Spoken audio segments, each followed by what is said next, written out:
From Studio 1A in Tampa, Florida, comes a talk show that really feels your pain and tells you like it is.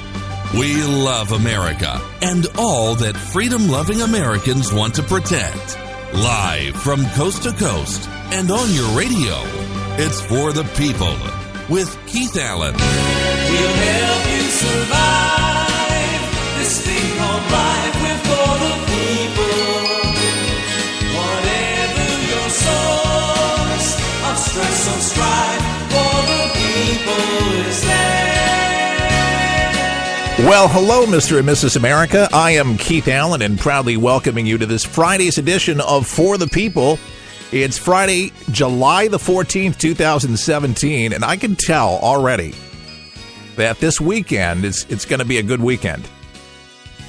And the reason that I say this is, you ever have certain days where you come into work or you start your day and you think everything's going to be a great day, but you really just never know how the day's going to. Well, let me tell you about my day. Can I do that? Can I just share? I come in and there's all sorts of stories, and there's bad stories and there's little good stories, and we're going to talk about a little politics, a little lifestyle, a little it's Friday. But, I crank my computers on. I'm doing research. You got to do several hours of research just to make sure that you don't just throw a show together. And sometimes emergencies happen. And this morning, I get in and I can't get into my computers. Both of them. I have two computers. So I have a laptop. I have a MacBook Pro that I use, and I have an iMac. Okay. I'm an Apple guy. I can't log in. Now, I didn't change my password. Finally, I was able to change it on one, and then there's keychain, and I have no idea why I had to change my password. But then it's just all the setup again, and to get into the computer. Then I needed a laptop to work because it works and doubles as a cart machine and a backup, and have multiple redundancies. But that had to be reset. Still don't know, and I didn't have the time to call Apple, so that's one of them. So I'm in an office complex. Okay, this might be TMI for some of you, but hey, I'm sharing it. I do the broadcast from an office complex in Tampa, Florida, and I've been in this building because I do voiceovers when I'm not on the air, and I teach the art of voice acting. So I have a voice acting school where people come into the studio. Well, there's a thermometer outside that two offices share, and usually they are cold and I'm hot. So we've been wrestling back and forth, and there's multiple people that use that office, and so they don't know that it gets up to 80, 85 degrees sometimes in the studio, and that's a little warm. I, comfortably, if it's 74, 73 degrees, that's kind of a normal temperature to me, at least anyway, if you're working at an office. And usually comfortable for most people where you're not freezing somebody out. Well, one of my computer guys decided that he wanted to hardwire a temperature sensor so when it got 80 and above, it would sound out of speakers. and for the first time, I really heard it, but heard it really loud. And not only did I, but many people from the office near me all came in because they wanted to make sure I was okay. And I felt a lot of love. But we fixed the AC where it's down again. But I had a little talk with my computer guy, and I'm like, man, you got to lower that volume. I'm not going to die. The computers may not die, but he doesn't like the equipment getting very warm. So, but it must have been up like 15, 20 dB in the studio. Ridiculous. I mean, ear piercing. But they all came running. I felt love today. I'm like, hey, somebody really cared, but I know it probably disturbed them. But I'm like, you got to lower that or just shut the thing off. I mean, gosh, because if I wasn't in here, it wouldn't have shut off. And, I had to bypass the button. But, and it goes to, he says it only goes off for about 2 minutes and then stops. But 2 minutes was agonizing. So anyways, that was my day. I hope your day has gone a little bit better. If you don't mind, I'm going to go ahead and take a sip of coffee. To me, when things like this begin to happen, I realized that something good's got to be right around the corner. Yeah, some people just like to roll up and say, hey, I should not even got out of bed because everything just goes wrong. But I'm not one of those. I'm like, you know what? Something better, something good, something awesome. So you have to say that something awesome is going to happen to me. So when something bad happens, say something awesome is going to happen. Now, this is a weird segue into what I'm getting ready to talk about. Yesterday, sometimes when I do a talk show, news breaks, and a lot of information is kind of sketchy.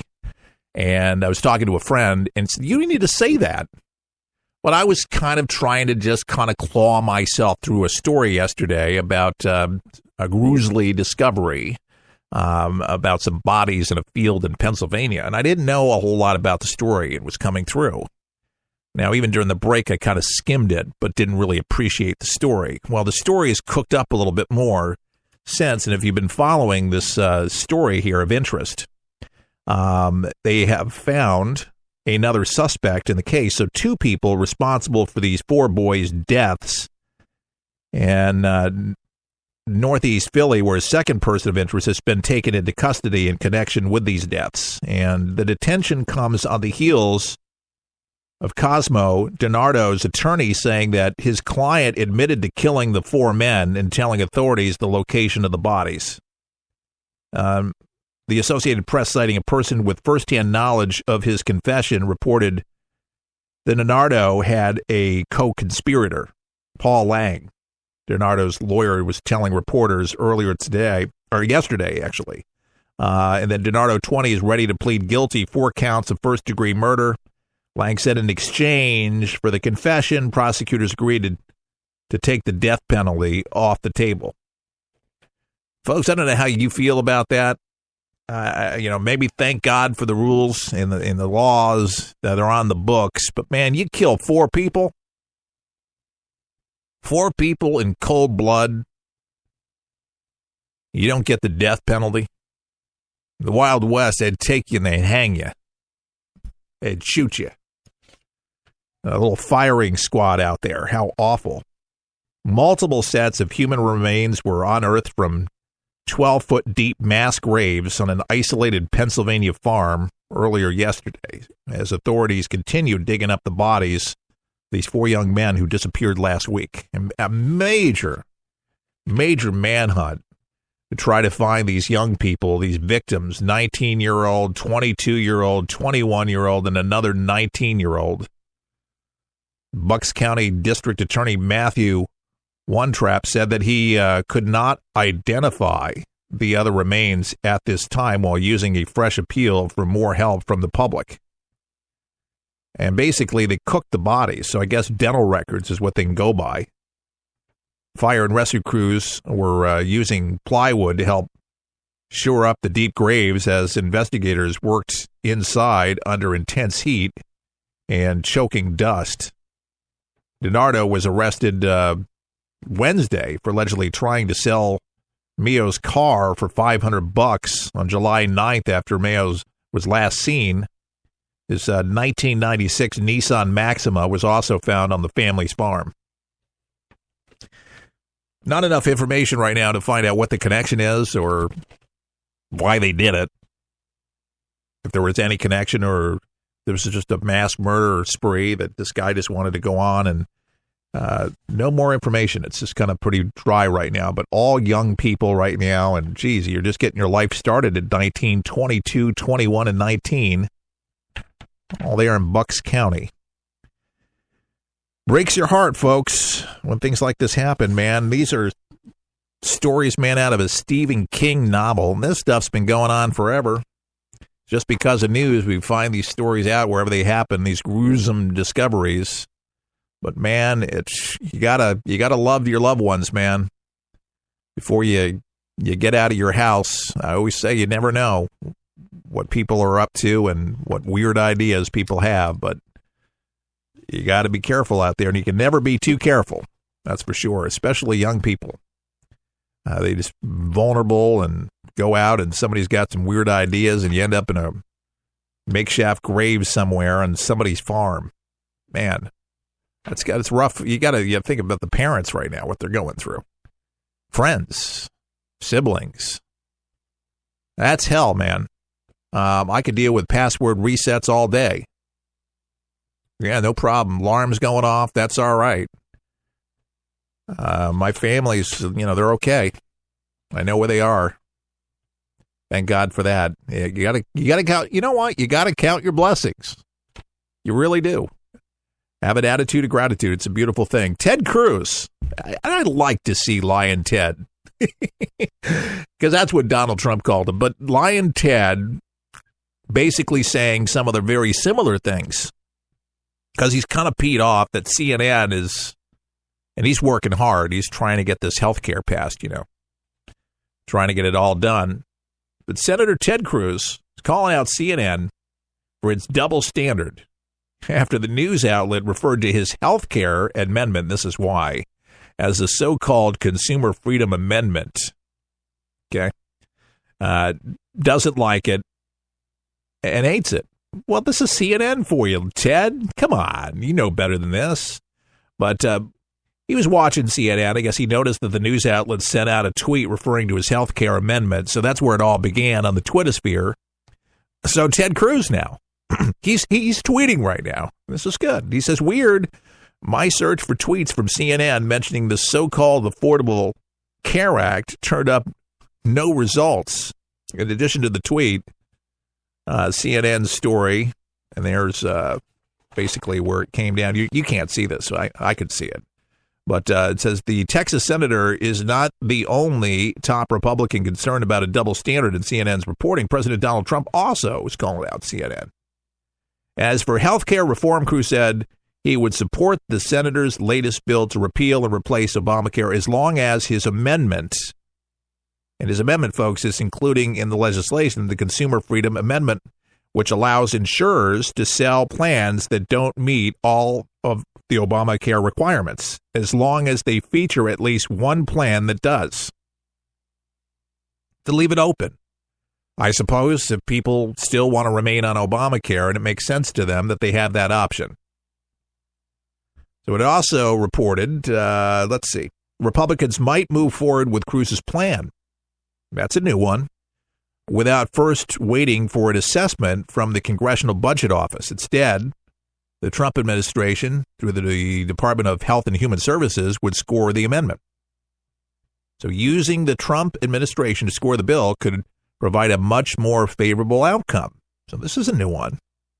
The CBO score found that the White House bill to repeal and replace Obamacare would lead to 23 million people being uninsured over a decade. Similar analysis by HHS found that number to be much lower at 13 million. So all of this comes as Senate Majority Leader Mitch McConnell delayed the Senate's August recess by 2 weeks in order to give lawmakers much more time to pass the health care legislation. So they're working, folks. It's good to see our senators and even Ted Cruz, Lion Ted, but working hard, seriously, to get things together. But he's feeling the heat. And so many more are feeling the heat, and they should feel that heat.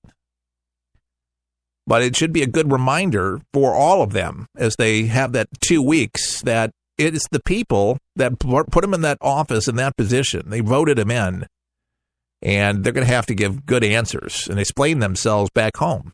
And you need to remind them, folks, by making phone calls and sending emails to their office and let them know how important and what it is, why this needs to be passed, why it needs to be amended, why it needs to be repealed, why it needs to be replaced. Remind them. They read them. Every phone call. Remember, every call that you and every email, it's recorded and they read it. They really do want to know what people think. And just like radio stations and television stations, if you didn't know, one letter is like equivalent to maybe 100 or 1,000 people's thoughts in your general area. So think, if you get 20, 30, 40 phone calls, they know that represents many more people, and so they listen. But if you don't complain, if you don't at least let your concerns be known, they're not going to do anything about it because you don't care. And unfortunately,